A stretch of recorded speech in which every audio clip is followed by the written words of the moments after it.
Hi, everybody, and welcome to another edition of Salisbury 500.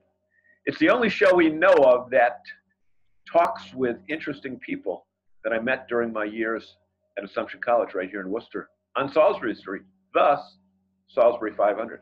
Now, I should tell you right up front, Assumption College doesn't sponsor this. They probably don't even know about it, but let's let them know about it by getting some big numbers on YouTube, where most of you are watching this. So right down in the bottom right-hand corner of your picture on the screen, you'll see a little red button that says subscribe. So hit that button, and then there's another button with a bell. Hit the bell, and then every time we have a new edition of Salisbury 500, you'll be the first to receive it before the general public has access to it. Hey, I want to welcome a special guest. His name is Mike Uva. I've known him for several years now, and Mike, I understand that you're pretty famous, that you and Brian Kelly from Notre Dame have a lot in common. The only things that we have in common is we went to St. John's. We both went to St. John's Prep in Assumption. I don't have the same bank account like him or work at Notre Dame by any means. That'd be pretty cool. And I wasn't the head softball coach at Assumption either. How about that, right? Well, that's something you know what? I guess that's where the similarities end. So, Mike, you've been in the business, what, 5 or 6 years now, and you have had a number of statewide and regional honors. Tell us about those. Well, first of all, tell us where you're at right now. Tell us where you've been at the other stations and how you got to where you're at. Yeah, for about the last 3.5 years, I've been working at WACH Fox in Columbia, South Carolina. I've been the weekend sports anchor there. And before that, I was in Greenville, Mississippi, one of the smallest markets in the country. I was there for a good 15 months. And going from living right outside of Boston and going down to Greenville, Mississippi, it was night and day. But whether it's Greenville, Mississippi, whether it's Columbia, South Carolina, football, family, religion, those are the big three things down in the South. And it's just been a tremendous opportunity. And who would have thunk it, coming from Salisbury Street, going to Assumption College, just graduating just 6 years ago. Right. And you know what? One of the other people that we've got coming on in a couple of weeks is Dennis House from Channel 3 in Hartford. Dennis was kind of instrumental in giving you some career advice at the front end, was he not?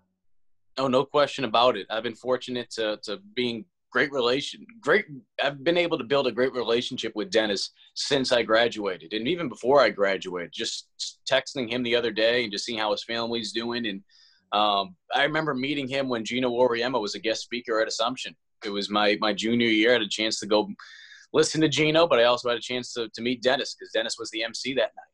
And Dennis has been a tremendous person to be able just to go to, because he was the first. He was the first person in Assumption to be a broadcaster. And it's ironic that he also went to my rival high school. But, so we might not be seeing eye to eye on Thanksgiving Day when we have to play each other in high school football. But Dennis is the type of person that always looks out for his own, and he's just a good-spirited person. So it's just a tremendous privilege to be able to learn from a guy like Dennis. Right. And, Mike, I'm aware that you've won some pretty hefty awards down there. I see the trophy case behind you. Yeah. Is that when they retired your number at Assumption? Oh, no, they retired my number. Notice how as soon as I left, they started winning. So as soon as I left, they started winning all the conference titles. Bob Chesney had something to do with that, though. But no, it's been a lot of fun. I mean, when I was in Mississippi, I was fortunate my very first year to come in third place for best sportscaster. Then I came to South Carolina my first year and won Sportscaster of the Year by South Carolina. The following year, I was awarded the Award of Merit, and then for the Carolinas, which is both South Carolina and North Carolina, I won that the following year. Was a runner-up this past year, and was nominated for my first Emmy for the entire Southeast region just this past year. So, I've been very fortunate. But I mean, it all comes down to being in the right place and being able to share people's stories. Because at the end of the day, if people don't want to share stories with you, you're not going to be a great journalist. You got to be able to build relationships, and I've been very fortunate to do that. And you kind of are different than most sportscasters because I think Bob Lobel mentioned to you to be a storyteller as opposed to just someone who read the final score. Boston 4, New York 3, Chicago 12, Detroit 7. Talk about how you develop a story. How do you go about, number one, finding the story to tell? and then go about putting the piece together? Get off your butt. You got to get off your butt. It's funny. People that just think that, especially the younger, and I say younger because, I mean, I've only been in TV for 5 years now, but I feel like I'm getting to that point now where I'm just like, get off your butt, get off your butt, because stories aren't just going to fall into your lap all the time. You're going to have to go out there and develop these relationships. And there's going to be periods of times where stories do fall in your lap, but that comes through being able to build those relationships, having a good work ethic, and then also having a reputation that you're going to be someone that can tell the story in a unique way, and not just a unique way, but a trustworthy way. So I've been very fortunate to just build those relationships. And once you build those relationships, it's kind of like football. I'm so used to watching film from college, playing college football, that I do that the night before I do a story. I go back and I watch either stuff that I've done or other broadcasters have done when they do their storytelling to try to get unique angles, because sports down here, it's a lot of one-man band stuff. You have to shoot, you have to edit, you have to produce, you have to do it all. So being able to go out there the night before and understanding, all right, what am I getting myself into, and how can I do it in a unique way that maybe no one else has seen it. So I take great pride in being able to prepare instead of just showing up and be like, all right, we're just going to shoot something. Yep. Yeah, exactly.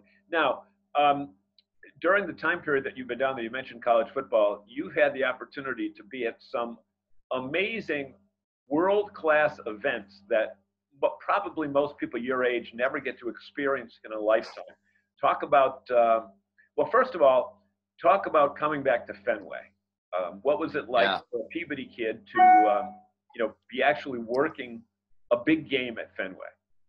That was the most special event I've covered. I've been fortunate to cover Super Bowls. I've been fortunate to cover 2 national championships for college football. I've been able to cover March Madness. I've been able to cover, conference championships for basketball. The World Series was special, like you said. I mean, the fact that it was Fenway Park, but, for me, it was only a couple of months after my grandfather passed away. So to be able to go back there, he took me to my very first Red Sox game. So for that to happen all in the same year, not just a year, but just months apart, was very special. And, right behind me, I have the baseball that he gave me. It was the very first baseball he caught at Fenway back in the 50s. I remember getting that in 1997, and I brought that baseball back when I covered my first World Series, on the eve of covering my first World Series, when they had Media Day at Fenway Park. So that was a unique opportunity, no question about it. It was very special. I think the thing about that, though, was, and I noticed it with the national championship too, I try to enjoy it, now that I've been in the business a couple of years. You don't appreciate it when you're there because you're just in work mode. You don't even realize that you're covering a World Series. It's just like, hey, I'm just covering another game. You're looking around, you're starting to see the guys, especially for me growing up in Boston, seeing, Steve Burton, Mike Lynch, just seeing all the different reporters that you grew up watching, and you're side by side by them, doing your stand-ups, doing your live hits on the field after the game. And I think that's when you're able to appreciate just a little bit, but it doesn't really sink in until you come back from the trip and be like, wow, I just had a chance to cover a World Series at Fenway Park. Yeah, and I think it's important to say that those guys, Burton, Lobel, Joe Emersino, Mike Lynch, they've all really, they've welcomed you to the fold, have they not? No question about it. I'm not trying to make you blush, but I'm very fortunate that you introduced me to Bob, back when I was a junior in college, and it was like a domino effect. And I know you and I, we've had long talks about it in terms of the networking, but I mean, it all started with being able to meet Bob. And then from there, I was able to meet Steve Burton from my days of covering ESPN Boston High School, because his son was a tremendous high school quarterback, and his son just made the decision. He's transferring from UCLA. He's going to go play at Purdue next year, play some quarterback. But being able to meet those guys, and it was just like, you know what? I know this person. I'm going to introduce you to him. I'm going to introduce you to him.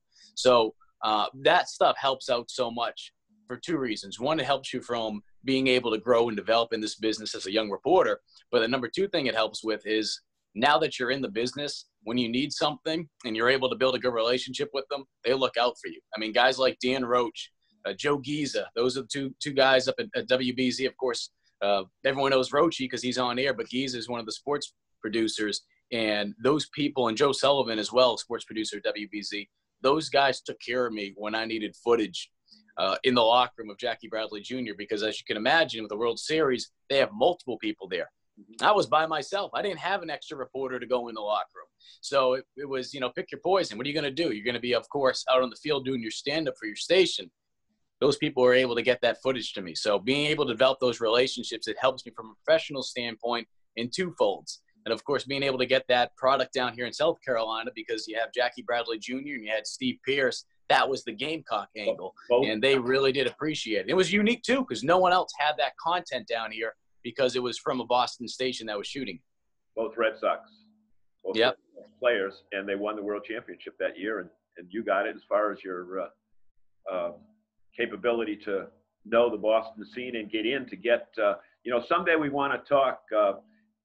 They give us a little bit more time for this segment than you get for your 2.5 minutes on the air every night. But I want you to talk about how at some time, not right now, but we're teasing for our next segment, where you didn't have credentials to get to the Red Sox locker room, but you took a chance and drove from South Carolina up to Boston. And when you appeared, magically the credentials did as well.